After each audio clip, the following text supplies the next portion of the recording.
So I just want to make a quick recording here on the different aspects of the Lumio interface and how you can kind of quickly get up and running with some of its features to get a lesson off the ground. So first, when you log in, you'll be brought to this landing page where your account and your class ID will be listed here, and there'll be a different one for each class. Um, so first, you can just go searching through different resources, etc. Here also where your training videos and like how-tos on specific functions are.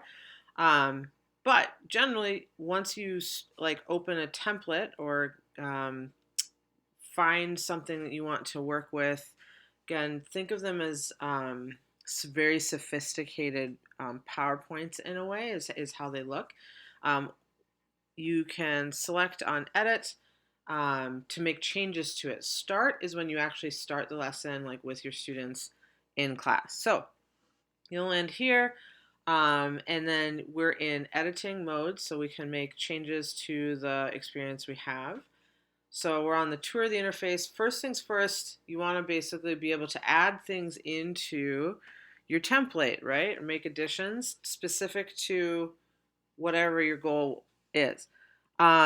Things that I want to highlight. Here is a really great feature where you can directly integrate Lumio with your Google Drive. So a lot of us have put a lot of time and effort into our materials over the years, and we have our personal drives as well as all the materials that are via shared drive, either as a department, a division, or what have you. And so being able to pull resources from the cloud is very powerful. And again, it's just about kind of get that quick integration, use the stuff you already have, make some adjustments, and then be able to have it work on more platforms than it did before, because you're able to teach an in-class class with Lumio as well as with students that may be at home, let's say for remote purposes, or also students that are asynchronously working with your class material depending on their circumstances. So think of Lumio as a mediator between the materials and like the ways of teaching that you already have. And the integration is quick and efficient. The other input options we have here are just local storage on your computer, as well as here's your Lumio library, which as you work with more materials and design them, this will become more robust. Other things that are really, really great. I want to highlight this. You can import YouTube videos directly from this search interface. So let's say you are teaching an introduction to chemistry and you just want a video to kind of prime the minds of your students. You do a quick search and here we go. We can pick from any of these awesome videos depending on how long we want it to be. And then we just hit select and it will get added over here as part of the learning experience. Quick, easy, efficient. Desmos and the interactive simulations, these are other kind of media, video-based interactions. You could think of them that way. And again, it's great that these can just be direct imported because they're relatively sophisticated learning experiences, and that you can just select it, make your customizations, and go is really great. Other things I want to directly highlight are the shout out that we have already done as part of this presentation, as well as formative responses and game-based activities. So let's go take a quick look. Game-based activities in particular is great because you can set these as individual student-paced experiences. And we've got a lot of different varieties again for just keeping things fresh as well as engaging these different ways of thinking. We've got, fill in the blank. We've also got, memory tile matches. That's always super fun. As well as rank order and sorting, things that help with logical thinking and organization. So these are just ready to go. Again, you put your specifics into them and it's ready for your students. We've got, again, the response-based things that, again, you can do polling, which is really, really helpful, as well as multiple answer, multiple choice, etc. Again, for checks for understanding. The last things I wanted to kind of highlight were the graphic organizers and manipulatives.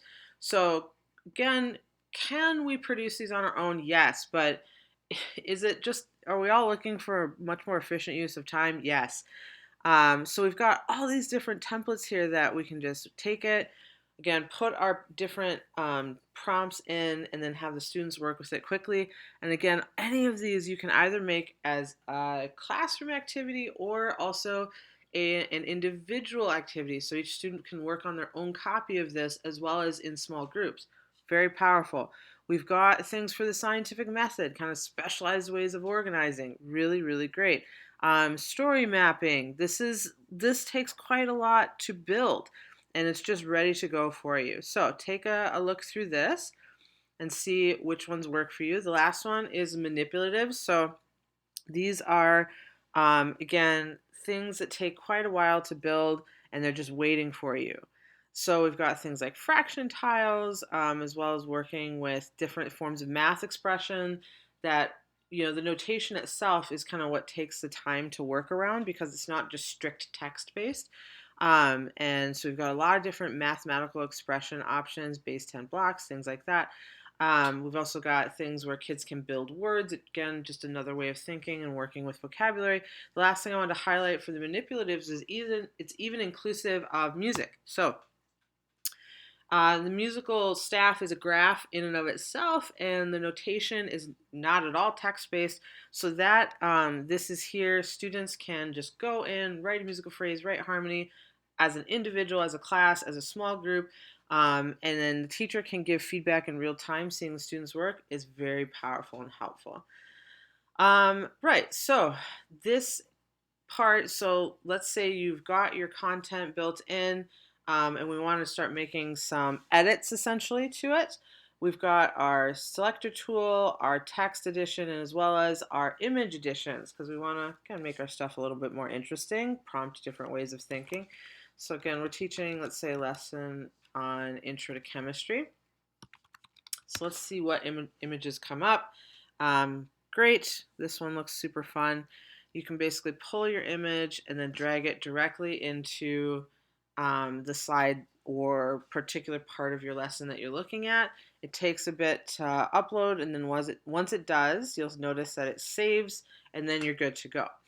Other things that are really great that I would like to highlight are this. So the add instructional audio function. This is super powerful. Basically, you can add audio information where students can play it back at their pace for understanding. Again, it's always nice, especially if something's complex, that they can play it multiple times, replay, etc., as well as anyone that is a second language speaker. It's really inclusive and allows them to, pace things and acquire at their level. So you just hit record, make your statements. If you really want to zhuzh it up, you can add different sound effects kind of on your side via the computer. But if you want to keep it real simple, which is what we're about, hit record, say what you're going to say, stop, and then it's embedded here. There will be like a little head icon that your kids can click on. And you've noticed that it exists in a couple of the slides that I've already presented here to access if they need. The last thing I really want to highlight as like, wow, this is so powerful, and it just allows us to be that much more flexible with our students and learning experiences is here. We can take any one of these slides and make them either an individual handout activity, which means Lumio will make a personal copy basically for each student, and then the student can work on their own copy of that activity, as well as make it a collaborative workspace. Again, you can set groups to work on a given part of your lesson, just like how we do in a classroom. Sometimes we give handouts to individual kids, sometimes we give handouts to groups, and so Lumio is able to take whatever PDF or material resource you've made and then specify it to an individual or to a group. And again, it's slick and it lets us move on. So that's a really brief overview of kind of the different tools and abilities of Lumio.